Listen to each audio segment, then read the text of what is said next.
Assalamualaikum warahmatullahi wabarakatuh.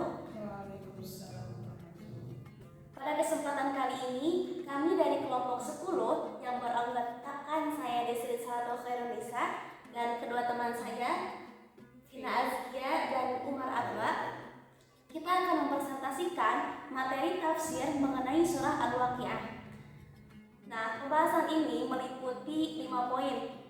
Yang pertama, asbabun nuzul surah Al-Waqiah, tafsir ayat 1-50, munasabah surah Al-Waqiah, penerapan surah Al-Waqiah dalam kehidupan sehari-hari, dan jihad dalam surah Al-Waqiah beserta pandangan ulama terhadapnya. Nah, pembahasan ini kami ambil dari beberapa sumber. Di antaranya yaitu tafsir Al-Misbah karya Muhammad Quraisy Shihab dan tafsir Al-Munir karya Wahbah Al-Zuhairi. Semoga penjelasan kami ini dapat tersampaikan dan menambah pemahaman kita terhadap kandungan Al-Quran. Langsung aja ke poin pertama, yaitu asbabun nuzul. Surah Al-Waqiah merupakan salah satu surah dalam Al-Quran yang menurut mayoritas ulama itu termasuk surah Makkiyah, yaitu surah yang diturunkan sebelum Nabi Muhammad SAW berhijrah ke kota Madinah. Namun, sebagian ulama itu berpendapat bahwa ada beberapa ayat di dalam surah Al-Waqiah itu turun setelah hijrah. Misalnya, ulama tafsir Al-Qurtubi meriwayatkan dari sahabat Ibnu Abbas bahwa ayat 82 itu turun di kota Madinah. Ada juga riwayat lain yang menyebutkan bahwa ayat tersebut bersama satu ayat sebelumnya itu turun ketika Nabi sedang dalam perjalanan menuju ke Mekah. Sedangkan ayat 39-40 itu disebutkan turun ketika perjalanan Nabi menuju Madinah pada saat perang Tabuk. Nah, walaupun demikian, sebagian besar pakar Al-Quran tidak terlalu mendukung riwayat-riwayat tersebut. Nama surah Al-Waqiah itu sendiri sudah dikenal sejak masa Nabi Muhammad SAW. Hal ini terlihat dari sebuah hadis yang diriwayatkan oleh At-Tirmidzi dari Ibnu Abbas. Ketika Abu Bakar radhiyallahu anhu mengatakan bahwa Nabi itu terlihat semakin tua. Kemudian Nabi menjawab bahwa beliau itu menjadi tua karena beberapa surah, yaitu surah Hud, Al-Waqiah, Al-Mursalat, Amma Yatasa'alun, dan Idza Syamsu Kuwirat. Nah, hal ini menunjukkan bahwa surah tersebut memiliki kandungan yang sangat kuat dan mendalam tentang hari kiamat. Tema utama surah Al-Waqiah itu adalah menjelaskan hari kiamat dan keadaan manusia setelahnya. Surah ini menggambarkan peristiwa besar yang akan terjadi di bumi pada saat kiamat serta menjelaskan balasan yang akan diterima manusia sesuai dengan perbuatannya. Orang-orang yang bertakwa akan mendapatkan kenikmatan surga, sedangkan orang-orang yang durhaka akan menerima azab. Oleh karena itu, banyak ulama yang menyimpulkan bahwa surah Al-Waqiah ini bertujuan untuk mengingatkan manusia tentang kehidupan akhir. Menurut ulama tafsir Al-Biqai, surah Al-Waqiah itu merupakan penjelasan lebih lanjut dari surah Ar-Rahman. Dalam surah Ar-Rahman disebutkan bahwa adanya 2 tingkatan surga. Lalu kemudian surah Al-Waqiah menjelaskan bahwa manusia pada hari kiamat itu terbagi menjadi 3 kelompok, yaitu kelompok yang pertama adalah as-sabiqun, yaitu orang-orang yang paling dahulu dan paling dekat dengan Allah Subhanahu wa taala karena ketaatan mereka. Kelompok yang kedua adalah ashab al-yamin, yaitu orang-orang yang menerima catatan amal dengan tangan kanan dan termasuk golongan yang beruntung. Lalu kemudian kelompok ketiga adalah ashab al-mash'amah, yaitu orang-orang yang durhaka dan akan menerima balasan berupa siksa neraka. Secara urutan turunnya wahyu, surah Al-Waqiah ini merupakan surah ke-46 yang diturunkan, yaitu setelah surah Thaha dan sebelum surah surah Asy-Syu'ara. Ayat dalam surah Al-Waqi'ah juga memiliki sebab turunnya tersendiri. Salah satunya adalah ayat 13 sampai 14 yang menjelaskan bahwa banyak orang dari umat terdahulu yang termasuk golongan orang-orang yang dekat dengan Allah. Sedangkan dari umat kemudian jumlahnya sedikit. Nah, ketika ayat ini turun, kaum muslimin merasa khawatir dan sedih karena mengira bahwa hanya sedikit dari mereka yang akan termasuk golongan yang selamat. Karena kegelisahan itu, kemudian turunlah ayat 39 sampai 40 yang menjelaskan bahwa banyak juga dari umat kemudian yang akan masuk golongan yang beruntung. Dengan turunnya ayat tersebut, kaum muslimin menjadi lebih tenang. Selain itu, terdapat pula sebab turunnya ayat 27. Diriwayatkan bahwa penduduk Thaif sedang meminta sebuah lembah yang terkenal dengan keindahannya dan penuh dengan madu. Mereka berkata bahwa seandainya di surga mereka mendapatkan kenikmatan seperti lembah tersebut. Maka turunlah ayat yang menjelaskan tentang kenikmatan surga bagi golongan ashab al-yamin. Lalu selanjutnya ayat 29 juga berkaitan dengan kekaguman masyarakat terhadap sebuah lembah subur di Thaif yang bernama Lembah Wajid. Lembah tersebut memiliki pepohonan yang rindang, pohon pisang dan pohon bidara yang indah. Nah, kekaguman mereka terhadap keindahan alam tersebut menjadi salah satu latar belakang turunnya ayat 27 sampai 30 yang menggambarkan kenikmatan surga yang jauh lebih indah daripada apapun yang ada di dunia. Secara keseluruhan, surah Al-Waqi'ah itu memberikan gambaran yang sangat jelas tentang hari kiamat, pembagian manusia berdasarkan amalnya, serta balasan yang akan mereka terima di akhirat nanti. Surah ini juga mengingatkan manusia agar mempersiapkan diri dengan amal kebaikan sehingga dapat termasuk pada golongan orang-orang yang beruntung di sisi Allah. Oke, selanjutnya materi kedua yaitu tafsir surah Al-Waqi'ah dari ayat 1 sampai 50. Tafsir pertama yaitu ayat 1 sampai 3. Bismillahirrahmanirrahim. Idza waqa'atil waqi'ah laisa liwaqa'atiha kadhibah khafidatun rafi'ah.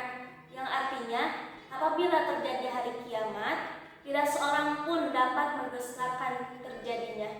Kejadian itu merendahkan sebagian dan meninggikan sebagian yang lain. Nah, penjelasan tafsir dari ayat tersebut yaitu kepastian terjadinya hari kiamat. Peristiwa itu disebut al-waqi'ah, yaitu kejadian besar karena begitu dahsyat dan pasti terjadi. Tidak ada seorang pun yang bisa mengingkarinya saat itu. Hari kiamat juga membalik keadaan manusia. Orang yang dahulu sombong dan kafir akan menjadi hina, sedangkan orang yang beriman yang mungkin dahulunya diremehkan akan menjadi mulia.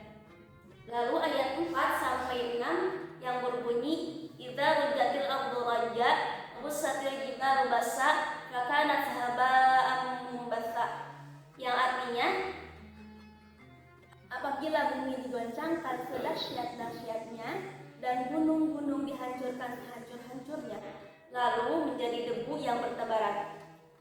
Penjelasan tafsirnya itu ayat ini menggambarkan kejadian hari kiamat yang sangat dahsyat.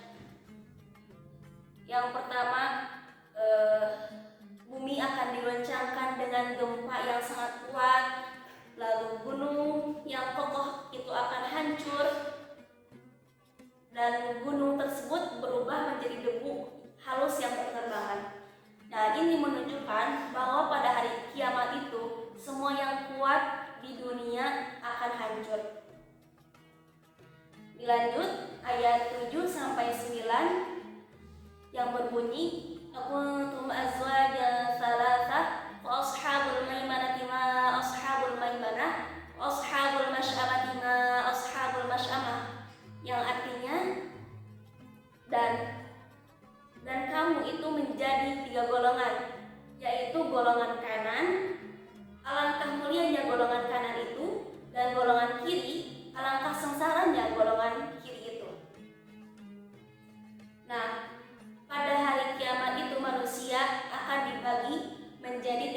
kelompok, yaitu kelompok pertama yaitu ashab al-maimanah, yaitu golongan kanan. Orang seperti apa? Yaitu orang-orang yang beriman dan bahagia. Lalu kelompok yang kedua yaitu ashab al-mash'amah, golongan kiri, yaitu orang-orang yang kafir dan sengsara. Lalu kelompok terakhir yaitu as-sabiqun, adalah golongan yang paling dekat dengan Allah. Nah, kata kanan dalam Al-Quran itu sering melambangkan kebaikan dan keberuntungan, sedangkan kiri itu melambangkan kesialan dan kesengsaraan. Lalu ayat 10 sampai 12 yang berbunyi wasabiqun as-sabiqun ulaikal muqarrabun fi jannatin na'im, yang artinya dan orang-orang yang paling dahulu dalam iman dan kebaikan, mereka itulah yang paling dekat kepada Allah.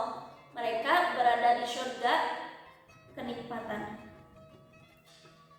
Penjelasan dari ayat tersebut yaitu kelompok ketiga yang tadi itu as-sabiqun, yaitu orang-orang yang paling cepat beriman, orang-orang yang paling banyak melakukan kebaikan, dan orang-orang yang paling taat kepada Allah Subhanahu wa taala.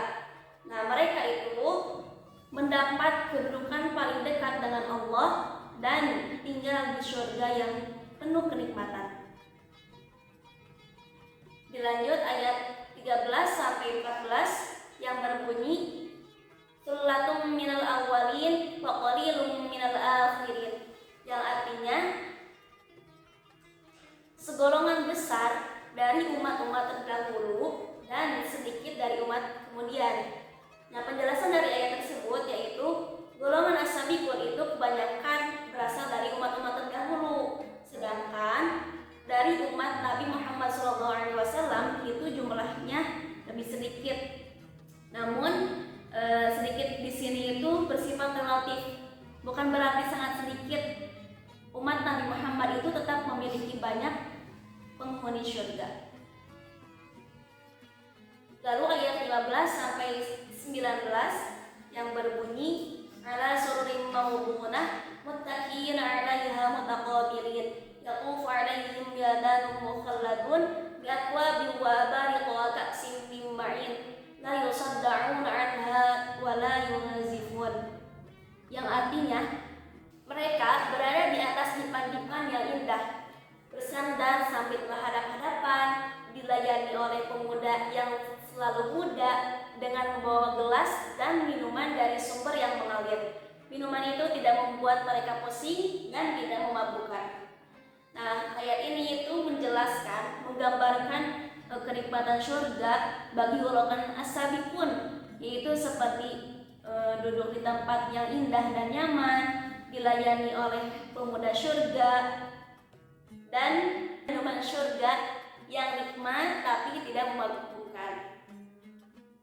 Ini berbeda dengan minuman di dunia yang bisa memabukkan. Lalu ayat 20 sampai 21 yang berbunyi wa fakihatin mimma yatakhayyarun wa lahmi tayrin mimma yashtahun, yang artinya dan buah-buahan yang mereka pilih serta daging burung yang mereka inginkan. Nah, dari ayat tersebut dijelaskan bahwa penghuni surga itu dapat menikmati berbagai buah yang mereka pilih, berbagai makanan yang mereka inginkan. Nah, ini itu menunjukkan bahwa kenikmatan surga itu sangat sempurna dan tidak terbatas. Oke, tafsir ayat 22 sampai 23 akan dijelaskan oleh teman saya, Kina Aziz. Baik, selanjutnya yaitu ayat 22 sampai 23. Wahurun 'ain ka'amsalul lu'lu'il maknun, yang artinya dan mereka mendapatkan bidadari yang bermata indah seperti mutiara yang tersimpan. Maksudnya, penghuni surga juga mendapatkan pasangan yang sangat indah dan suci. Mereka diibaratkan seperti mutiara yang tersimpan rapi melambangkan keindahan dan kemurnian. Lalu selanjutnya ayat 24. Jazaa'an bima kanu ya'malun. Artinya itu semua sebagai balasan atas amal yang mereka kerjakan. Maksudnya, semua kenikmatan surga tersebut diberikan sebagai balasan atas ketaatan dan amal baik mereka di dunia. Lalu ayat 25 sampai ayat 26. La yasma'una fiha lagwa wa la ta'thima illa qila salama salama. Artinya mereka tidak mendengar perkataan sia-sia dan dosa, tetapi hanya ucapan salam dan kesejahteraan. Maksudnya, di surga itu tidak ada perkataan kotor, pertengkaran, kebohongan. Yang ada itu hanyalah ucapan damai, salam, dan kebahagiaan. Lalu ayat 27 sampai 34. Wa ashabul yamin ma ashabul yamin fi sidrin mahdud wa qalhin mamdud wa dhillin mamdud wa ma'in maskub wa fakihatin katsirah la maqtu'atin wa la mamnu'ah wa furushin marfu'ah. Maksudnya dari ayat tersebut yaitu ayat ini menjelaskan kenikmatan golongan kanan seperti pohon yang rindang, buah yang banyak, air yang mengalir, tempat tidur yang nyaman. Semua kenikmatan itu tidak akan pernah habis dan tidak akan terbatas. Lalu selanjutnya ayat 35 sampai 40. Inna ansha'nahunna insya'a waja'alnahunna abkara urban atraba ya ashabil yamin sullatun minal awwalin wa sullatun minal akhirin. Maksud dari ayat di atas yaitu Allah menciptakan pasangan penghuni surga dengan penciptaan yang sempurna, seperti bercinta pada pasangannya segaya umurnya. Golongan kanan terdiri dari banyak orang dari umat terdahulu dan umat kemudian. Lalu ayat 41 sampai 44. Wa ashabus shimal ma ashabus shimal fi samumin wa hamim wa dhillin min yahmum la baridin wa la karim. Maksud dari di atas yaitu ini menjelaskan keadaan golongan kiri atau penghuni neraka, seperti angin panas, air yang mendidih, asap hitam yang panas. Semua itu tidak memberi kenyamanan sama sekali. Lalu yang terakhir yaitu ayat 45 sampai 50. Innahum kanu qabla dzalika mutrafin wa kanu yusirruna 'ala al-hayatil 'azim wa kanu yaquluna idza mitna wa kunna turaban wa 'idhaman a inna lamab'utsun. Nah, ayat di atas itu menjelaskan sebab mereka masuk neraka, yaitu satu, yang pertama hidup berlebihan dan sombong, lalu mereka terus melakukan dosa besar, dan mereka juga mengingkari hari kebangkitan. Padahal Allah menegaskan bahwa semua manusia, baik yang dahulu maupun yang kemudian, pasti akan dibangkitkan dan dikumpulkan pada hari kiamat. Lalu selanjutnya kita akan menjelaskan tentang munasabah ayat. Para ulama tafsir, khususnya yang meneliti bidang munasabah Al-Quran, memberikan perhatian besar terhadap hubungan dan keserasian antara bagian-bagian dalam Al-Quran. Munasabah sendiri berarti keterkaitan atau hubungan antara ayat dengan ayat, surah dengan surat, maupun bagian-bagian tertentu dalam Al-Quran. Melalui kajian munasabah, para ulama berusaha menunjukkan bahwa susunan-susunan Al-Quran memiliki hubungan yang sangat harmonis dan saling melengkapi. Berdasarkan penjelasan dalam tafsir Al-Misbah karya Muhammad Quraisyihab dan tafsir Al-Munir karya Wahbah Az-Zuhairi, terdapat beberapa bentuk munasabah dalam surat Al-Waqiah. Yang pertama, munasabah antara nama surah dengan kandungannya.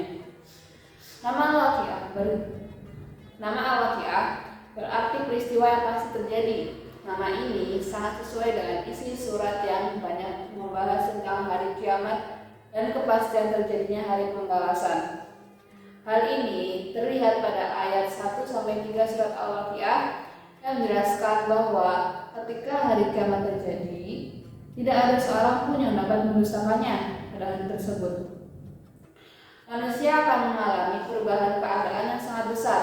ada orang yang direndahkan karena kedurhakaannya kepada Allah, dan ada pula yang ditinggikan derajatnya karena ketaatannya mereka.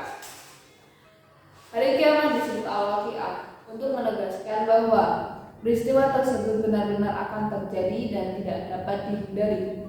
Segala hal yang sebelumnya tersembunyi akan menjadi jelas, dan keadaan manusia akan berubah secara total. Orang-orang yang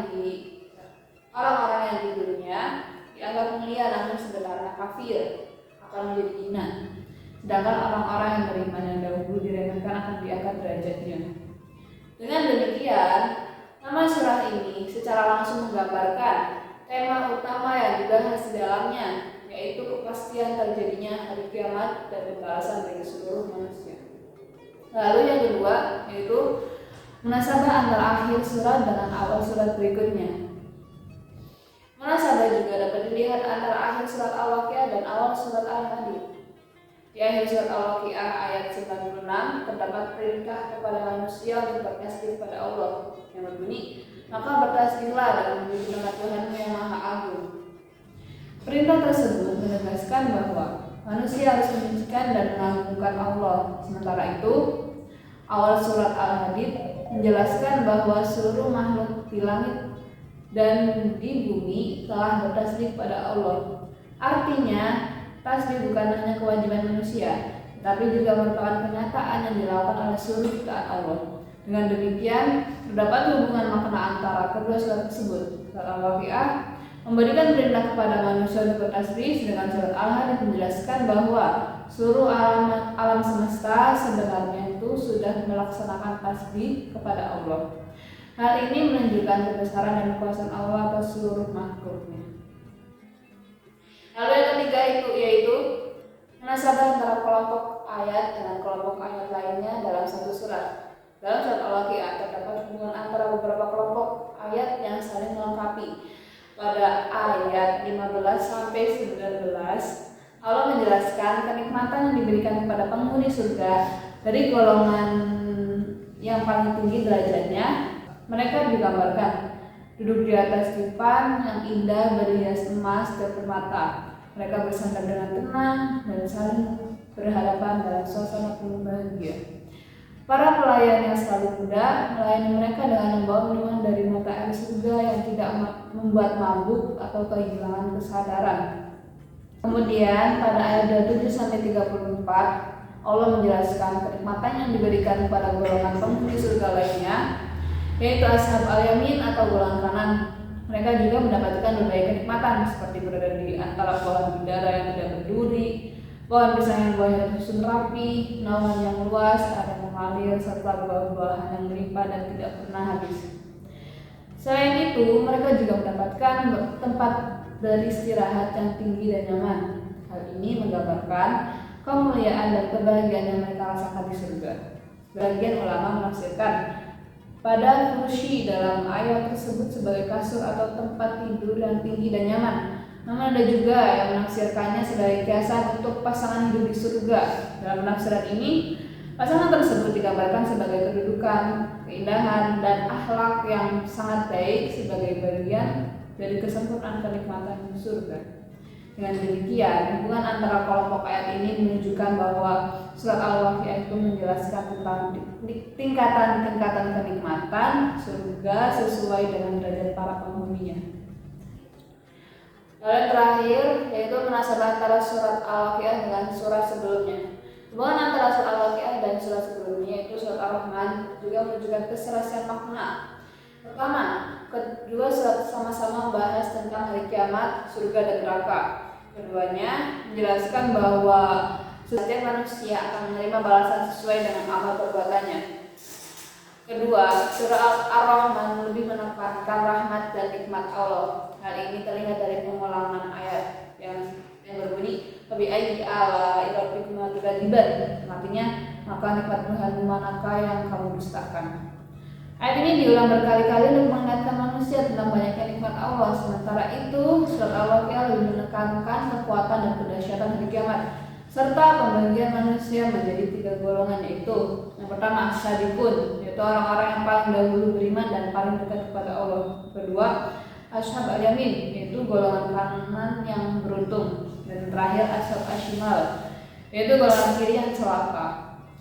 Ketiga, dalam surat Ar-Rahman digambarkan bahwa langit akan terbelah pada hari kiamat, sedangkan dalam surat Al-Waqiah itu dijelaskan bahwa bumi akan diguncangkan dengan dahsyat. Kedua gambaran ini saling melengkapi dan menjelaskan peristiwa besar yang terjadi pada hari kiamat. Baik, selanjutnya akan dijelaskan oleh teman saya yaitu Umar. Application of the Surah Al-Waqiah in daily lives. Surah Al-Waqiah explains the setting of the Day of Judgment, the classification of humans, and the reward for good deeds. It reminds Muslims to strengthen their faith, improve their behavior, and always remember their afterlife. The surah teaches people to live honestly, responsibly, and carefully, not only focus on worldly success, but also on moral values and helping others. The surah also encourages spiritual awareness by remembering believers about heaven and hell. This motivates people to do good, avoid harmful actions, and live with meaningful goals. In daily lives, this can be practiced through honesty, responsibility, and kindness in school, work, and family.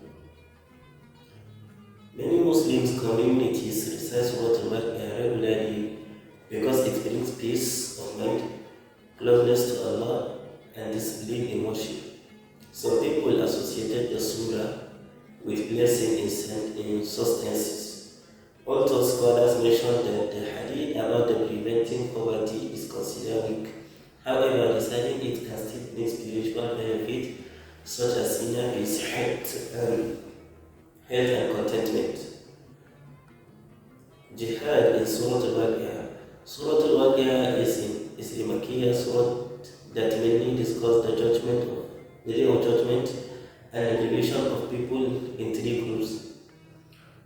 The famous in goodness as Sabiqun and the people of the right, Ash-Shubul Yamin, and the people of the left, Ash-Shubul Sigman. The surah does not discuss jihad in the sense of war. Instead, scholars explain that the concept of the jihad in the surah refers to the spiritual struggles such as stretching faith, controlling desire, jihad and nafs, and striving to perform good deeds. According to the scholars like Al-Urish Shihab in Tafsir al-Misbah and Ibn Khatib, the meaning message of the surah is to strengthen the faith, remind people of the life after, and encourage moral spiritual improvement rather than physical welfare. Sekian dari penjelasan kami terkait tafsir surah Al-Waqiah. Semoga bermanfaat bagi kita semua. Assalamualaikum warahmatullahi wabarakatuh.